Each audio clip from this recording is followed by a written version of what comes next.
No One Would Tell is a Lifetime movie made back when Lifetime used to cover real topics like violence against women. And not just people stealing babies. And what better way to do that than by taking two of America's most darling and beloved child actors from the 80s and putting them together as a cute high school couple in an abusive relationship. Fred Savage from the Wonder Years is all grown up and plays a popular high school wrestler named Bobby, who starts dating a shy student named Stacy, played by DJ Tanner from Full House. Things start off sweet, with flowers, kissing, and love notes. But soon, a dark side of Bobby starts to emerge, like when they're studying in the library and he gets mad that people show up when he wanted to study alone. So he pushes Stacy into a bookshelf, which is not a good way to start a healthy relationship. Bobby sees a photo of Stacy and another guy in her locker, and it takes everything in his power not to smash her pretty little face right into it. In the very next scene, Stacy shows her friends a poem that Bobby wrote for her, which they think is nice. But Bobby is embarrassed, so he snatches it away and rips it up. Stacy trips, and instead of asking if she's okay, he yells at her for making him lose his temper. They say they love each other and start kissing.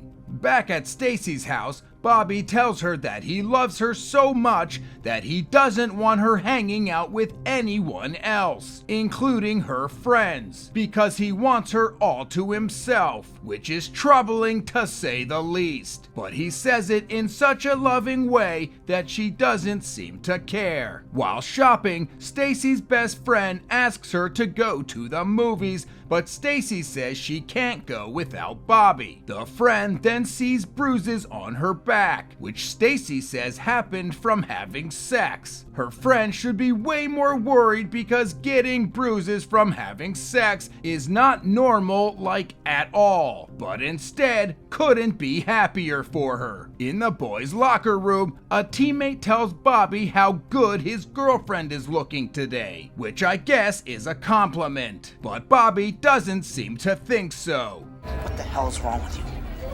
What did I do? Look at you, showing your ass to everybody. Hey, when every guy in school coming on you? Is that how much you care about me? Bobby, no, I wore this for you. For me? You look like a slut. Stacy chases after him to apologize, and he introduces her to the wall. Stacy's friends take notice that her relationship with Bobby is more toxic than she's letting on. Stacy goes to the store to buy Bobby a Valentine's Day card. In the parking lot, she spots his truck and finds his mom inside. She introduces herself because the two have never met. Bobby catches them talking and politely guides Stacy away by her neck and tells her to stop going behind his back. She tries to explain herself and is nearly run over. Bobby, just stay away from me, okay? Just stay away! Bobby pumps some iron so he can be strong enough to beat up Stacy and sneaks into her bedroom while she's in the shower. He apologizes for his behavior and explains that his mom was abused by his alcoholic father, followed by a bunch of crap that never justifies why he's been such a prick to her. And just like that, they're back. They go to a school dance, and big surprise, Bobby spots Stacy talking to another guy. He drags her out of the dance like a kid going to time out and gently punches her in the nose. Her friends try and step in, but Stacy defends her boyfriend. You call that love? They don't even think he likes you. Well, then you don't know what love is. Like a true gentleman, Bobby drops Stacy off at home covered in blood and waves goodbye. Stacy can hear her mom inside fighting with her boyfriend, so she walks to her friend's house to shower and tries to wash away the shame. Her friend tries to talk some sense into her, and at last gets her to agree to end things with Bobby. At school, Bobby says he's sorry, but Stacy holds her ground and says it's over. She gives him back the necklace he bought for her and says she wants to be friends, which they both know is utter bullshit. Stacy goes bowling with her friends, finally free of her abusive boyfriend. However, one of the girls there calls Bobby, trying to hook up with him. He asks if Stacy is there, and she hands her the phone while she's coming out of the crapper. Bobby tells her that he misses her and invites her over, and for some crazy ass reason, she agrees. Bobby pulls up with his friend and Stacy gets in. We cut to Bobby's house, and already we can hear them fighting in the other room. I knew that's why you wanted to break up. Why are you doing this to me? No, it's what you're doing, fooling around just to embarrass me. What I do is none of your business anymore. Ah!